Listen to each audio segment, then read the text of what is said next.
শোনাইতেছেন এই রুকিয়া অডিওগুলো? অনেক দিন যাবত, প্রায় 1 বছর। 1 বছর ধরে।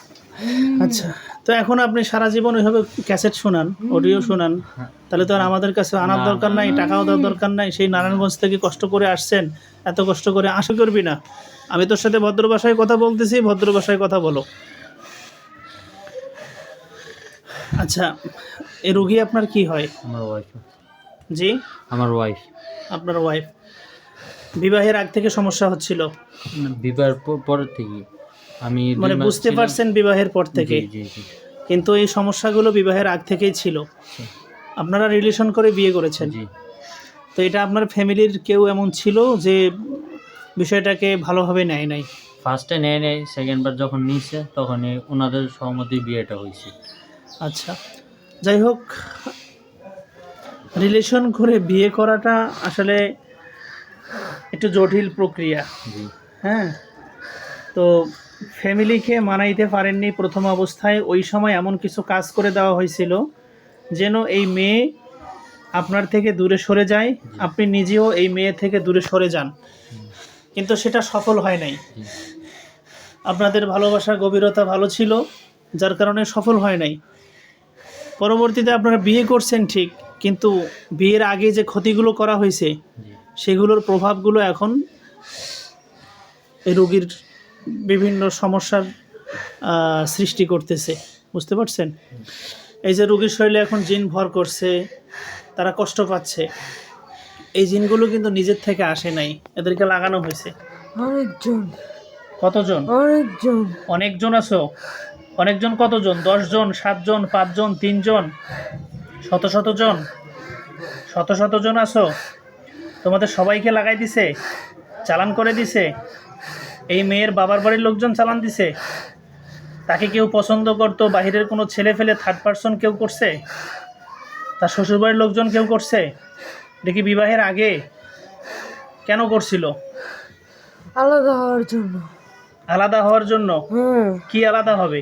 2 জন আলাদা হওয়ার জন্য। মানে এই মেয়ে যেন ছেলেকে পছন্দ না করে, ভুলে যায়, চলে যায়, ছেলে যেন এই মেয়েকে বিয়ে না করে, এমন কিছু করা হয়েছিল? হুম। আচ্ছা, হুম।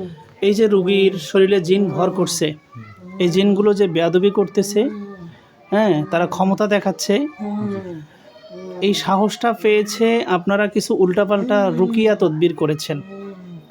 তারা মনে করে হুজুরদের কবিরাজির দৌড় হচ্ছে, কতক্ষণ আসে ক্যাসেট বাজাবে, কতক্ষণ কোরআন তেলাওয়াত করবে, জোরে জোরে চিল্লাইবে, সাউন্ড বক্স, স্পিকার, মাইক্রোফোন দিয়ে চিল্লাচিল্লি করবে, এটাই মনে হয় এদের শক্তি, আর কিছু নাই। এই জন্য এরা এখন ক্ষমতা দেখাচ্ছে যে তুই আমার কিছু করতে পারবি না। কারণ কি? মানে তার সাহস হয়ে গেছে, সে প্রতিদিন যেগুলো শুনে, যেগুলো শোনান, এগুলো শুনতে শুনতে সে অভ্যস্ত। প্রথম 2-4 দিন হয়তো কষ্ট হয়েছে, একটু থেমেছিল, রোগী কিছুটা ভালো ভালো ফিল হয়েছে, মানে ওই অবস্থায় জিনের কষ্ট বেশি হয়েছে, সহ্য করতে পারে নাই, থেমেছিল। এখন সহ্য করতে করতে তার অভ্যাস হয়ে গেছে। এজন্য এখন জিন আমাকেও মনে করতেছে বুঝি এও অন্য হুজুরদের মতো। আমরা প্রায় সময় ইদানিং মানুষকে সতর্ক করার চেষ্টা করতেছি। ম্যাক্সিমাম রোগীরা আগে করে কি, বিভিন্ন রাকি নামের কিছু ঝাড়ফুঁককারী আছে, তাদের কাছে দৌড়ায়। এরা আবার অনলাইনে বিভিন্ন রকমের প্রচার প্রচারণা করে। এরপরে ওরা কিছু ক্যাসেট রুকিয়া দেয়, ওরা নিজেরাও কিছু রুকিয়া করে। এগুলো করার কারণে জিন তো যাইতে পারে না, এদেরকে তো পাঠাইছে বন্দি করে, এদেরকে ছুটাই না দিলে, কেটে না দিলে, জাদুকুফরি নষ্ট না করলে এরা তো যাইতে পারবে না। এখন দেখা গেছে যে বিভিন্ন রুকিয়া করতেছে, এটার কারণে জিনের কষ্ট হচ্ছে, কিন্তু যাইতে পারতেছে না। শুনতে শুনতে তারা ঘাটতারা হয়ে গেছে, এখন সুস্থ হওয়ার রাস্তা পর্যন্ত নষ্ট হয়ে যাচ্ছে, বুঝতে পারছেন? দেখেন সে কি করতেছে। আমাদের এলাকারই এক হুজুর মসজিদে, ওনার দিয়া যারাইছি পর উনি কি করছিল? উনি আইসা দোয়া পরে একটু ফু দিছে, পরে দেখি খাটের থেকে সুন্দর হাঁটতে আসে। এরপর আস্তে আস্তে যেমন এটা আরো গাড়লো, পরে আমি এই আইসা পারলাম।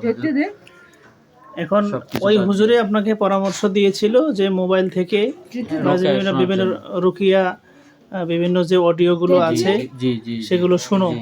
এগুলো কয় ঘন্টা শুনেছেন? কয় ঘন্টা যখন এই অবস্থা করতো একটা তখন তেল আসলে দিয়ে গেছিল, তেলটা যখন কানে দিয়ে ওইগুলো পড়তাম বা আমি নিজে আয়াতুল কুরসি পড়তাম, তখন একটু ঠিক হইতো। কতক্ষণ করে শোনাইতেন অডিওগুলো? ম্যাক্সিমাম আধা ঘন্টা। দিনে কয়বার শোনাইতেন? দিনের ওর শরীরে সব সময় থাকতো বলতে আমরা বুঝতে পারতাম না। হঠাৎ আমি যখন দোকানদারি শেষ করে বাসায় আসি তখন ওর ভিতরে এই অবস্থা। কোথায় যাবা তুমি? কোথায় যাবা? কোথায় যাবা? আমার পায়ে ধরে ক্ষমা চাইবা, বলবা যে আমাদেরকে ব্ল্যাক ম্যাজিক করে বন্দি করে বান মেরে রুগীর শরীরে দিছে, আপনি আমাদেরকে বাঁচান, আমাদেরকে মুক্ত করে দেন, জাদু কুফরি ছুটাই দেন, আমরা চলে যাইতে চাই। পা ধরে বলবা, তারপরে তোমাদেরকে মুক্ত করে দেব, আর না হলে মেরে ফেলবো। আমি সবসময় বলে যে আমি একজন। ওই যে যখন আচ্ছা, কতদিন ধরে শোনাইতেছেন এই রুকিয়া অডিওগুলো? অনেক দিন যাবত, প্রায় 1 বছর।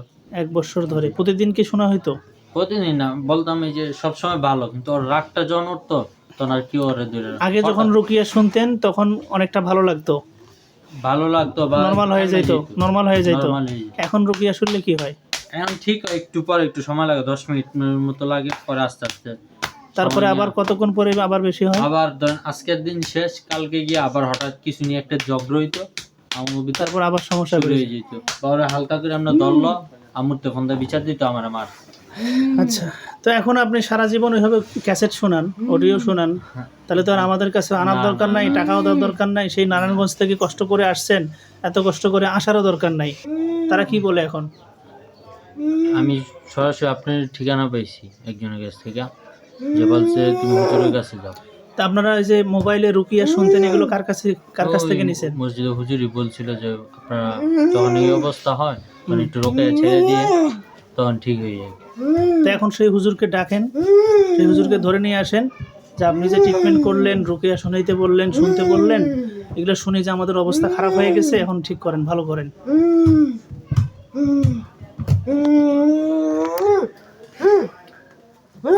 তুমি ছেলে না মেয়ে সেটা বলো তো? তুমি ছেলে না মেয়ে? ছেলে। কয়জন তোমরা? শত শত? আচ্ছা, এই বেদব আচ্ছা, তুমি ছেলে, তো একটা মেয়ে মানুষের কাছে কেন আসছো? লজ্জা লাগে না? তুমি কি তারে বোন বানাইছো? তুমি কি তারে বোন বানাইছো? না কি বানাইছো? না। কি বানাইছো? কি বানাইছো? মা বানাইছো? না, তো কি বানাইছো? তুই জানিস না? না, জানি না, তুই বল। পাঠাইছে কি? পাঠাইছে তো বিচ্ছেদ করার একবারে জন্য, শেষ করে দাও। পাঠাইছে তো বিচ্ছেদ করার জন্য। তোরা বিচ্ছেদ না করে তুই রুগী শৈলে আসছিস কেন সেটা কর। তারে কষ্ট দিচ্ছ কেন? হ্যাঁ, তারে কষ্ট দিচ্ছ কেন? দেখেন কি অবস্থা। মনে করে যে রুকিয়া করলে, তারপরে কতক্ষণ রুকিয়া ক্যাসেট বাজাইলে রুগী কতক্ষণ লাফাইবে ঝাঁপাইবে, হ্যাঁ, উল্টাপাল্টা আচরণ করবে, এটাই মনে হয় ট্রিটমেন্ট। কিন্তু আসলে দেখেন রুগীর কি অবস্থা। মাথা ভাঙা দাও। এই রুগীটার এখনও সুস্থ হওয়ার পর্যায়ে আছে, আলহামদুলিল্লাহ, তার ট্রিটমেন্ট করা হবে, সে সুস্থ হয়ে যাবে। হ্যাঁ, কিন্তু এই অবস্থার থেকে আরও যদি জটিল অবস্থা হয়ে যায় তখন এই রুগীটা আর জীবনে ভালো হবে না। যারা রুকিয়া করছে, রুকিয়া করে, যারা ক্যাসেট শোনাইতে বলছে, ক্যাসেট শোনাইছে, হ্যাঁ, তারাও ভালো করতে পারবে না। এইরকম হাজারো হাজারো রুগীর জীবন নষ্ট করে ফেলতেছে উল্টাপাল্টা চিকিৎসা করে। অনেকেই মনে করে যে হুজুর আপনি কেন এগুলোর বিরুদ্ধে কথা বলেন। দেখেন কেন কথা বলি, দেখেন এই মানুষটার জীবনটা কি হবে। আমরা একজন চিকিৎসক হিসাবে এই মানুষগুলোর জন্য তো দয়া আমাদের আসে, তাদের জন্য তো আমাদের কষ্ট হয়, যেহেতু আমরা চিকিৎসক। ওনাকে ধরে থাকেন, এই জিনগুলোকে আমি জবাই করে ফেলবো। এই বসো বসো, দেখছেন কীভাবে সোফার উপরে উঠে বসছে। এখানে বস। তা আপনার রোগীর সমস্যাটা আপনি ক্যান্সার বানাই ফেলছেন। আগে ছিল মনে করেন ঘা, সামান্য একটু ইনজুরি, এখন সেটাকে বানাইছেন আপনি ক্যান্সার। কিভাবে বানাইলেন?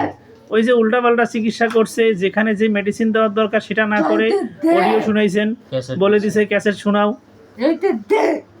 এখন অনেকে মনে করবে হুজুর কোরআনে তো শুনাইছি, এটা শুধু কোরআনই পড়ে রুকিয়াগুলোতে শুধু কোরআন পড়ে না, কখনো আজান দেয়, কখনো আল্লাহু আকবার আল্লাহু তাকবীর দেয়, কখনো চিল্লায়, কখনো নিজের বানানো হ্যাঁ শব্দ বলে। বুঝতে পারছেন? আরবি দিয়ে বলে তো, এই জন্য আপনারা বোঝেন না। অনেক কথা আছে নিজেরাই বানায় বানায় বলে। হ্যাঁ, খুরুজ খুরুজ খুরুজ, খুরুজ শব্দের অর্থ হচ্ছে এক্সিট। এক্সিট মানে কি? বাইর হও। বাইরে হও। আর এটা কোরআন হাদিসের কোথাও নাই যে খুরুজ খুরুজ বলো। ওরা বলতেছে রুকিয়াতে, ওরা বলতেছে যে বাইর হও বাইর হও। বাঙালি জিন হয়তো আরবি বুঝে না, ওকে বলতেছে খুরুজ খুরুজ খুরুজ। তোমায় কেমনে বুঝবে যে আমাকে বাইর হইতে বলতেছে? ফাজলামি।